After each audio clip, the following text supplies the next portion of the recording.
Hi, I'm Drew. And I'm Sam. And welcome to Drewling Samantics.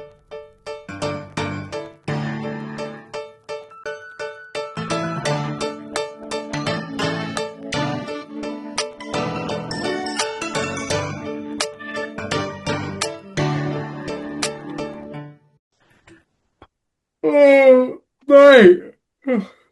It's so early. Why are we doing this at this time in the morning? Sam, it is after lunch and everything. It's not that early, mate. I mean, I know in this business we don't get up early, but come on, pull yourself together. Look, think about this slightly outside the box, mate. It's early, but not for us. There we go. I see. And that, ladies and gentlemen watching on YouTube, is what it looks like when a penny drops. That was a secret segue. That was a secret. You slipped that one in. Secret segue. Yeah. Secret segue. I'm a member of the SS. No, I'm not. No. What? What have you just said? I don't know. Oh. We'll make it SSS. Sam's secret segues. There we go. Yeah. SSS. Yes. Where is this going? I don't know. Perhaps you should explain the segue. Yeah, quickly. The reason I said it's early and it's not because we're recording after, we have a very, very special guest joining us today. Someone who we've been talking to for a while, trying to organise getting him on the podcast. But, and hence my silliness at the beginning, he is in a very different time zone to us.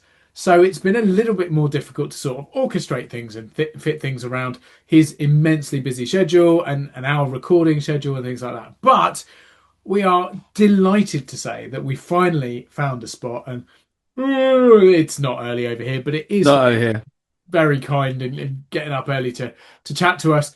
And as a result, let's not hang on any longer, mate. Let's get on with this and get it done. So, ladies and gentlemen, please take to your seats, get comfortable, get ready, and be ready to listen to or to watch the incredibly talented and incredibly knowledgeable guest on Drewling Samantics this week, Mr., or should I say, Professor Albert Bramante. And Drewling Samantics fans and followers, listeners, watchers, we are graced by the fabulous, the very talented, the very knowledgeable Professor Albert Bramante. Albert, wonderful to have you with us. Thank you so much for joining us. Thank you both to you, Sam and Drew, for having me on here. I'm really happy to be here. No. Well, I mean, we're very excited because, I mean, not only, Albert, are you probably our first professor, you're also our first guest from across the pond, from the States. So thank you so much. And thank you so much for reaching out and introducing yourself to us. It's really nice when people come to us and say, I've got something to say. And indeed you have. So without any further ado, Albert, for our listeners, our watchers, please introduce yourself. And how did you get to be a part of this wonderful industry? Well, thank you so much for having me. I actually did this became part of this by accident, in a sense, and a happy accident, of course. So when I was in high school and college, I was really, if you told me I was working in this industry, I would have laughed and thought no, because I was so bent on and focused on becoming a clinical psychologist. And that was my ultimate goal. Mm. But I was also very slightly interested, piqued, curiosity. So I was in a drama club in high school. I took some acting classes in college, as electives. And I really enjoyed it. And I really enjoyed hanging out with the theater kids, what they called it, theater crew. Yes. Just a really good, fun group of people. Mm. And I kind of just put it aside, went to receive my master's degree. And I landed up as an internship at a talk show in New York, in the U.S., where I was kind of working with on more the mental health side of things, but nonetheless, it was my first professional show business experience. And I'm not sure if she got syndicated in the UK. I believe she did, but it's going to date me, but this is the Sally Just Raphael show. She was the one with the big red glasses and all that. And Yeah. so it was kind of a good experience to get my in the door, like my foot in the door in professional show business, see what it really is like. And it was an eye-opening experience, in the sense that I really learned how talk shows are done, Yeah. and it's a lot different than what I thought. I'll say that. Yeah, very much. Yeah. How much scripted and really staged a lot of it is, even though the issues might be real, but it definitely was very choreographed and staged. Yeah. Like they would tell like the audience when to gasp, when to clap, when to sigh, and then of course the guest was kind of like coaxed on what to say. The host read from the teleprompter, so everything, even though it looked off the cuff, it wasn't. Yeah. So very much different to what's happening right now, because there are no teleprompters going on, and we certainly haven't coached our guest. Our guest is the one who should be coaching us, because you had your early introduction into sort of showbiz then, but as you say, clinical psychology is your main specialty, or your original specialty, and you've then taken that, blended that with your interest in the arts, in performance, and somehow created this incredible amalgamation of two very different areas of Yes. and created this blend. I mean, how did you make that sort of combination? What started to do that? So so after grad school, I found and after this internship, the people that I've contacted with that I worked the internship under needed some help, because this is right around the same time 9/11 had happened in New York. And so after September 11th, they asked us to kind of like help with a group and do some volunteer crisis intervention counseling. And a lot of the people I started organizing were actors and performers that were also giving back, and some of these were like local celebrities, like that were on the cast of Sopranos and things like that were kind of like giving back. Being all the New York like staple actors were kind of giving back to helping the community, which was a great thing. And so I met a lot of actors, and it kind of resurrected that interest that I had in high school and college. And so most like people who work, on the business side behind the scenes, started out in front of the camera. So I started off did a little acting myself, circa 2002, 2003. And what I liked, and this wasn't like the acting thing wasn't really for me, like going in front of the camera, but I enjoyed, again, as I said, a few moments earlier, hanging out with the theater kids. Yeah. This was fun. This was exciting. And it brought back that I was like, I feel more at home with actors and show business people than I do with other academics and other psychologists. I felt it was too stuffy and too, snooty and elitist, which doesn't really go on my value system. And so that's what kind of led me to, well, if I don't necessarily want to be an actor, but I want to work with actors, so let me coach. Maybe I can coach and support actors. And then after a while, I was making connections, because I really feel like I'm great at introducing people. Okay. And so I just started, I said, I'm going to be a people connector in a sense. And so that's what I did. I started connecting, actors and filmmakers. And I realized, well, this is something maybe I can do professionally. Mm-hmm. So 2004, I started my first, company, my first, talent rep company, where I was going to manage and represent actors. And then 2007, I became transitioned to a talent agent. Yeah. And so I've been doing that ever since. Now, how the two blended together was during this time, I made, because I was like, my goal was to get a PhD, ever since I was a kid. So, yeah, I was like, I'm halfway there. I already had my master's. I'm halfway there. I might as well just do it, and go for it. I wasn't too sure. Just started, working with actors. I wasn't too sure if this was going to last. So I said, I'm going to go for the full PhD. Yeah. And when obviously to get a PhD, very arduous process. And we have to do, a major thesis or dissertation, which is intense. So, then that's just put it lightly. But we were advised, when I was in grad school, to pick a topic that was really fascinating for us. So the one thing I noticed a lot of times with actors, where they were getting in their own way. Getting Yeah. too much in their head, and even self-sabotaging. Right. Like shooting themselves in the foot, being their own worst enemy.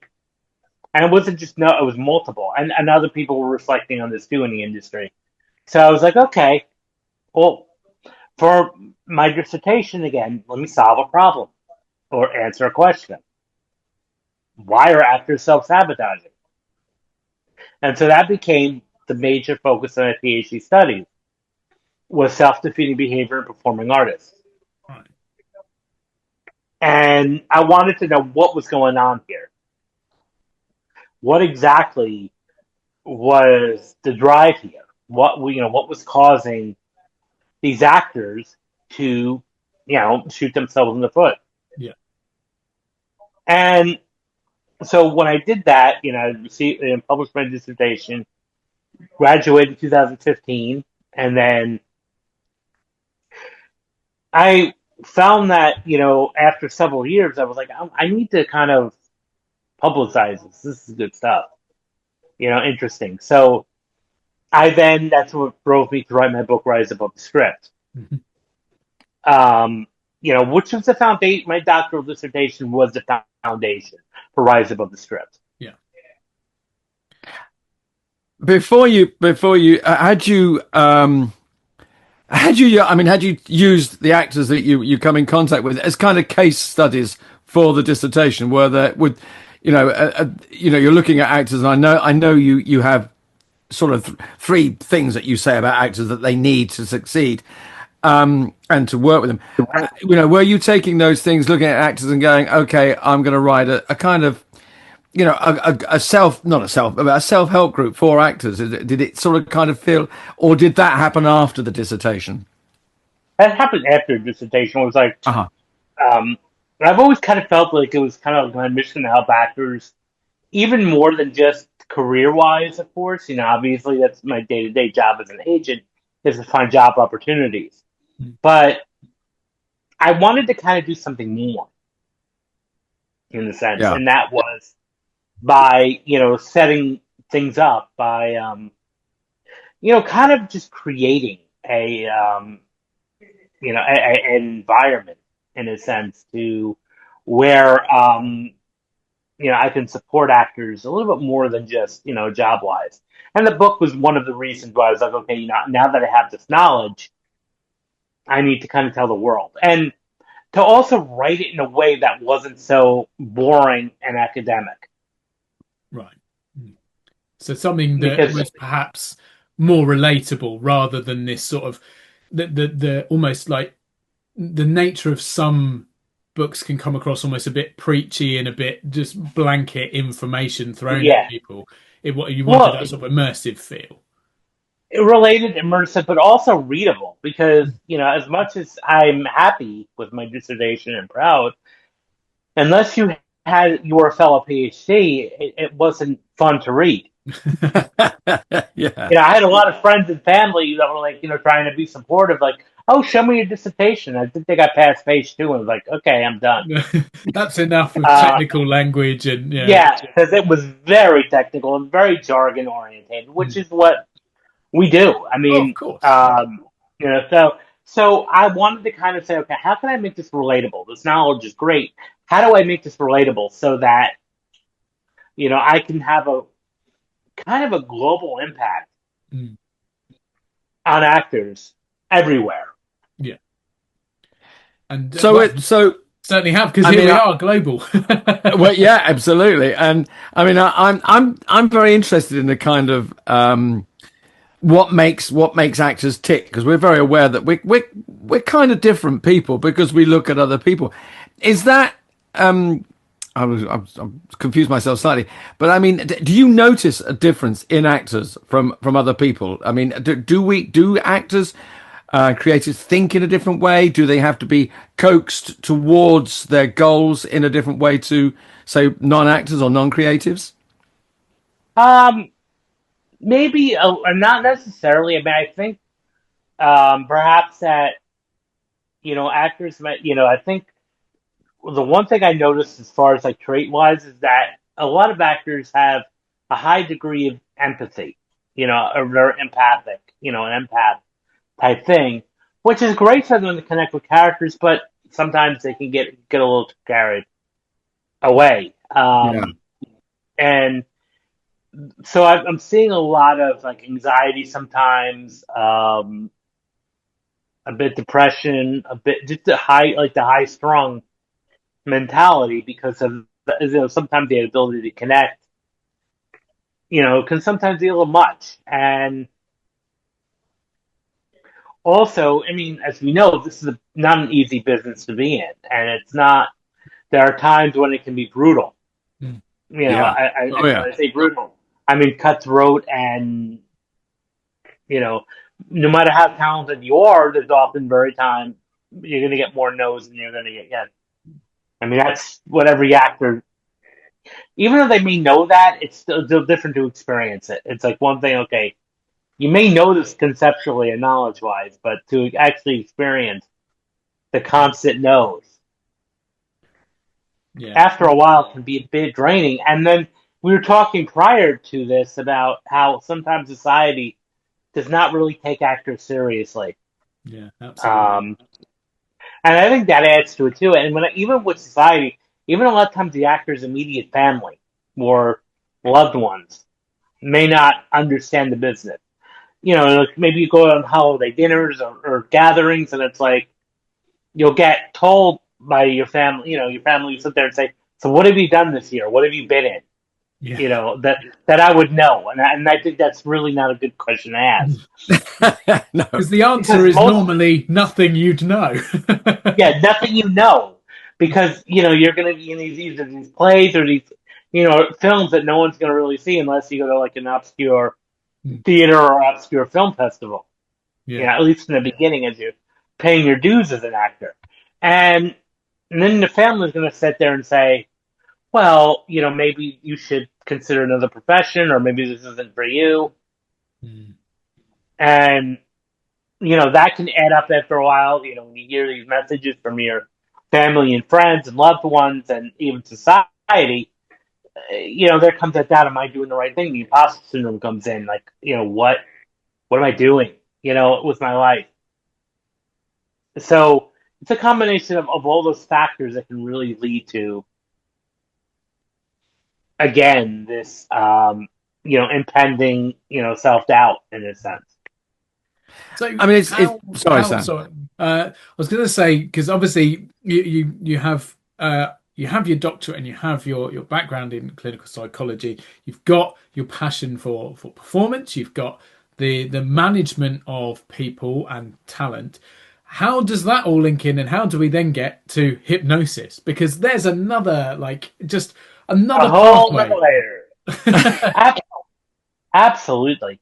So, um, going back to my study in psychology, in a sense, when I was going for my master's degree, I specialized in marriage and family therapy and counseling. And some of the people that we learned about and studied, like their models of therapy and counseling, were very solution focused, Mm. not drawn out, talk, years on the couch. It was more solution focused, action orientated, unconventional, Yeah. I would say. And I Yeah. was always drawn to that, and when I was going for my clinical psychology, they even enrolled in a PhD program that was clinical psychology. That's what I started out as. And I did all the coursework for clinical work.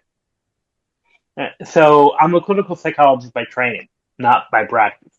So there's a difference there because I'm not licensed, but I have all the training to be a clinical psychologist. Yeah. And I wasn't really it started to come. I started to get a little not interested in it anymore because I felt again it was too drawn out, labeling people as always bad or putting a diagnostic on them, diagnosing and labeling them. And then I kind of remembered like the solution focus aspect of things, and I was reading an article in Psychology Today magazine years and years ago, and there was an advert in the back that was learn hypnosis. Okay, well, so I always was interested. Yeah, I didn't know much about it. So initially it was like my first like formal introduction to it was a video course. And like this is fun, this is interesting. I still put it behind me. Then a couple of years later, it kind of brought back, I started reading about all these case studies about people overcoming, setbacks and healing from trauma very quickly, under hypnosis and hypnotherapy. I was like, okay, this is interesting. So then I saw where I'm at, not too far from me, there was a school that was offering a 3-month, in-person certification. It was like over 160 hours of classroom training and over 3 months. And I said, let me do this. And then it just became so natural. And then, of course, I did many other trainings after that. So the one thing I like about, hypnosis is how fast it can work and how effective it can work and how it uses a lot of the principles of psychology and psychotherapy, but just in a much speedier way. And that kind of led me to, really looking at, well, can this help with actors with audition anxiety, stage fright? Another aspect that can start to really help with is getting out of character. Now, we talk about getting into character, but I've noticed a lot over the years, a lot of times actors, because they're empaths and because, well, you're sometimes embodying a role for a long period of time, like you're in a play or in a film, and so maybe you may be playing a character for an extended period of time. Yeah. And so some of the actors, because they're told in their training, get really immersed in that character's life. And sometimes get a little bit lost in that character. Yeah. And they almost start to kind of lose their own identity. And therefore, they're even traumatized or experience some sort of trauma after it's over. Wow, yeah. Like they actually start showing symptoms of PTSD, post-traumatic stress disorder, even way after the role is over. Mm. Some people don't understand because it's like, well, you're just playing pretend, but it's much more than that. Yeah. Yeah. I mean, Heath Ledger, for instance, yeah.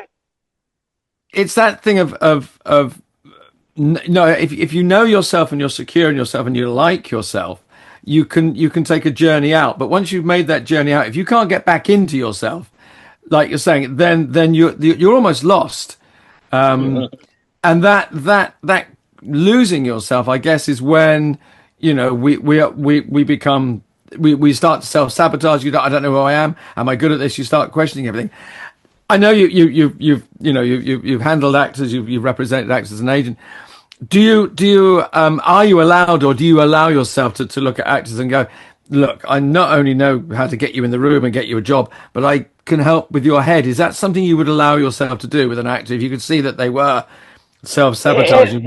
If they're open to it, yes. Yeah. And I don't impose. I'm not going to sit there and say this is what an involuntary give that unsolicited advice because nobody likes sense. But if they kind of ask, I may do that, or I do a lot of even lives on social media where I'll kind of like talk about certain topics.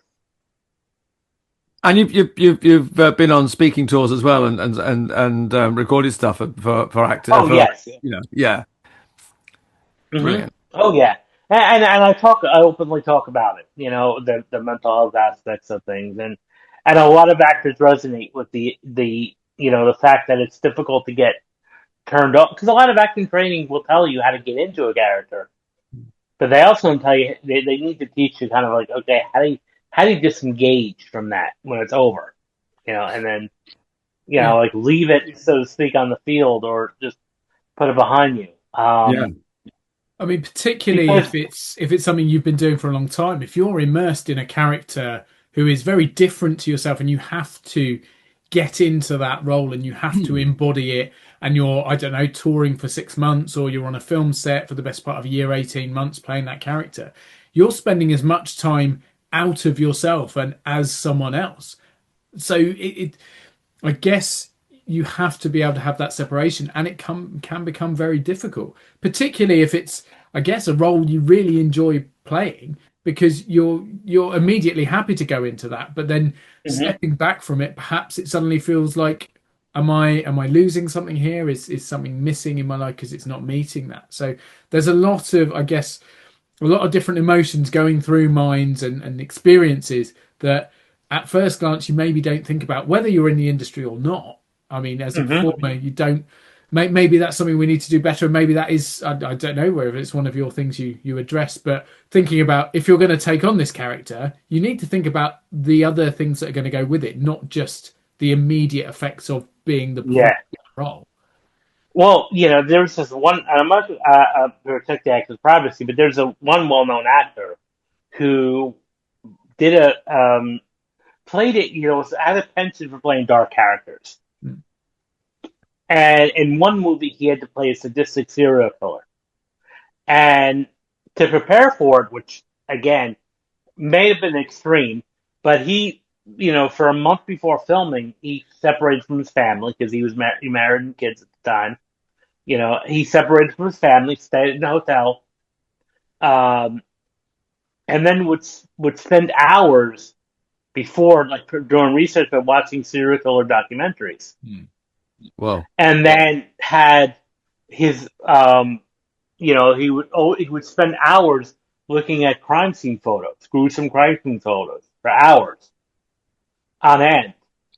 Now he did an amazing job in the movie, but he noticed that he was starting to get nightmares and fantasies that were kind of dark and sadistic themselves. That he actually almost wanted to harm his co-star. Thought about it. It didn't obviously take any action, but it started appearing in his mind. And actually, he needed psychotherapy after the movie was over to decompress. Now, I'm not sure I would recommend that somebody go that deep in preparation, but at the same time, it gave a great cinematic experience to the viewer. But it was a cost at this person's mental and physical health. It took a toll. So I think that what there has to be is some sort of ritual. Okay, you do a ritual to get into character, but what's your ritual to get out of character? How do you get out of character? So that you can go home and even at the end of a day and be able to say, okay, I can go to sleep. I can, not be affected, because we know, just in general, when you even when you physically do a role, like physically embody a character, it'll the mental follows quickly. Yeah. Just like if we were offering in a non-acting setting, if I was teaching somebody confidence skills, well, the first thing we would do is say, okay, act confident. Yeah. Stand tall, smile. And that's what confident people do. Because eventually, when you adopt the physical, the mental, follows. The emotional and the mental aspects of whatever you're embodying will follow. And the same thing goes with acting, too. It's like you just become so immersed into it. And you'll often see a lot of, like, serious actors, like, when they go into characters, they may stay in the character the entire day, even way after filming and stage is over. I remember one character had to, do a Southern accent, in the United States, and the way he would prepare for it is that the entire day before the audition or performance, he would just speak in Southern to all strangers, like, just going up to people and with a Southern drawl, in a sense, and speaking. Yeah. Like when they would offer coffee and things like that to the barista, or when you go to the restaurant, you'd order, and that's what's just like the way of getting immersed into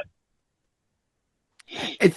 We have a thing Well, I have a thing, certainly. You finish a job, and we get, post-job blues. Now, that's not only because, ostensibly you could be out of work, but there is that thing of you say, of letting it go. Not only the character, but the work. Because I suppose if you hang on to something for too long, or it affects you to the point of needing some therapy or counselling, you can't.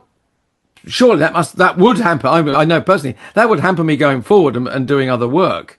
So I the idea of being able to take the costume off and take the character off and step away is, I hadn't thought of it in that way, but it's enormously helpful to as you say, take on the character, but to take it off as well. I'm going to ask you a question, Albert. You know so much about actors, or you're open to learning, and you can communicate so much. Have you ever considered directing? Maybe directing, I don't know, stage movies. To stretching that, giving that knowledge over in that respect. I would love to. I just don't know if I would have the time to do that. I did direct a play once, which was great experience, but it was a lot of work. I directed a 30-minute short play, and it was a lot of work. With rehearsals, with all that, and it was a great experience. I enjoyed it because I don't just offer the technical side of things, but also this is what someone in this experience would really do, because of my background in mental health, now someone would act. But I don't, it sounds good, but it would be too much of a time commitment on my part. It is a big commitment, but I've done it myself. And I wouldn't mind even being on set and coaching actors and say, okay, and helping them when the scene's over to be like, okay, come out of it. Which would be simple. Just close your eyes and take a couple deep breaths, and it's kind of like this is just an act. This is not real, in a sense. Sure. I guess it can be difficult stepping away when you are so connected to something and so kind of invested in a role, to be able to separate yourself. As important as it is, there may be that psychological element from an actor's perspective of going, I don't want to get too far because I've got to go back into it. So dropping and picking back up. But as you've talked about, it's so enormously important. But Albert, it's been incredibly fascinating. I don't know where time's gone. It's run away with us. I could sit and listen to all your expertise and your knowledge for ages. And maybe we can bring you back on in the near future, and we can pick up and have another. That would be wonderful.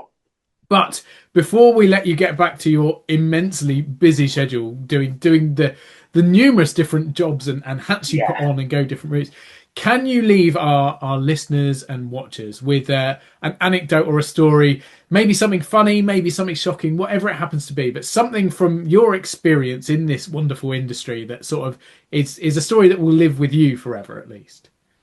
Yeah, well, thank you.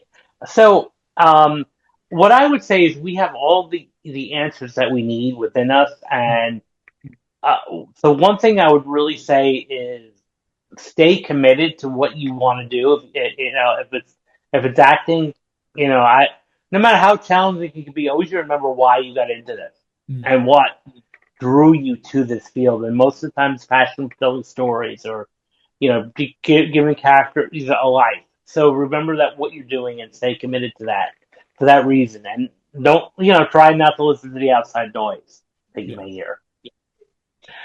But I would encourage you, your listeners and everyone listening, to check out my book, Rise Above the Script. It's on Amazon. I have it as a book and a audio book as well. So if you want to listen to, and also check out my website, albertbramante.com, and I have a whole host of things there, audios and things of that nature. Yeah, fantastic. I know I'm going to take a trip over there and and I've listened to some stuff, and it's fascinating, and I've learned very interesting little things. Also, I've gone, I do that. So you made me, I've already started going, I've done that, or I used to do that. I'm so going to do that. So I would say to anybody, watching and listening now, go and visit the sites, and we'll put them up, and so people can check them out, because it is a fascinating journey. And as Sam said, thank you so much, Albert, because it's been fascinating and far too brief. So we'll we'll have to find another opening in your schedule and disturb you one morning very early again. Sounds great. Fantastic. But yeah, no, have a wonderful rest of your day. Thank you again so much for giving up your time. And Thank you. We'll hopefully speak very soon. Take care now. Cheers. Take care. Bye-bye. Thank you, Albert. Bye-bye. Well, I have to say, Sam, I mean, we've had our first professor from America who took time out bloody early in the morning to record with us. And I could have listened to him for ages. I mean, what?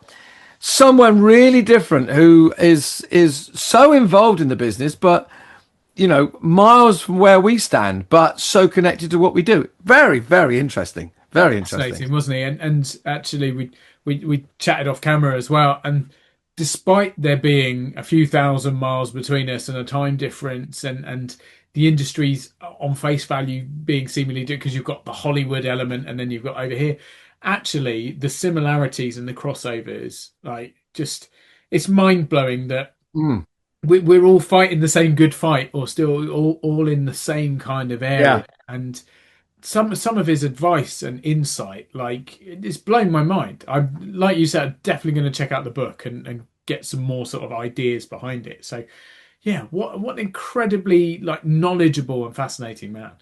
And generous with his knowledge as well. He's very open and you know, and as he said, you know, very helpful towards people and always open to sort of, you know, guiding and that. And I mean that's kind of, you know, the arts and you know, theatre and that we are generally nice people, but to have that weight of knowledge and just be going, well, yeah, come to me. I'm very, you know, he obviously again someone who loves the industry and loves what he's doing. But what a lovely man. Yeah, and combines some skills that at first glance you wouldn't have thought would be anywhere near related, but he's certainly achieved it. But yeah, so another massive thank you to Professor Bramante, to Albert for coming and joining us. And anticlimactic as it may be, mate, it's just the two of us next week, isn't it? Oh dear.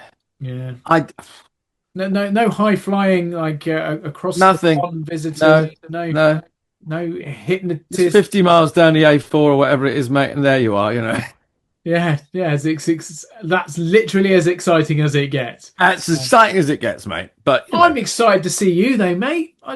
Who cares what other people think? What we do? I owe you money or something? You're being very nice all of a sudden, Sam. I'm delirious, mate. It's right. It's been a long day. It's been a long day, obviously, you know. Yeah. But mate, as always, absolute pleasure. The pleasure, mate, obviously extends out to Albert for giving up his time and hugely grateful for him joining us. And as always, to all of you lot out there listening and watching, wherever you may be, whenever you may be, thank you for tuning in. Of course. We'll be back next week, probably talking slightly more rubbish than this week, because let's face it, this week was very informative and very knowledgeable and really good. So yeah, that's not really our ball game normally. No. I mean, in fact, let's face it, Sam. You know, Albert Bramante, PhD. The only letters I got after my name are IPA, mate. That's it. You know. Yeah, that's exactly where I'm headed after that. Oh no, I can't. I'm on these bloody. Yay! What a bloody horrible ending to a really good episode. You can't have a beer. I can. Yeah, well, you're going to have two. You have one on my behalf. I'll have one for you, mate. But yeah, we'll be back next time. Join us then. Who knows what we'll be nattering about? Who knows? Who knows? See you later on. So. Take care, everyone. Bye-bye.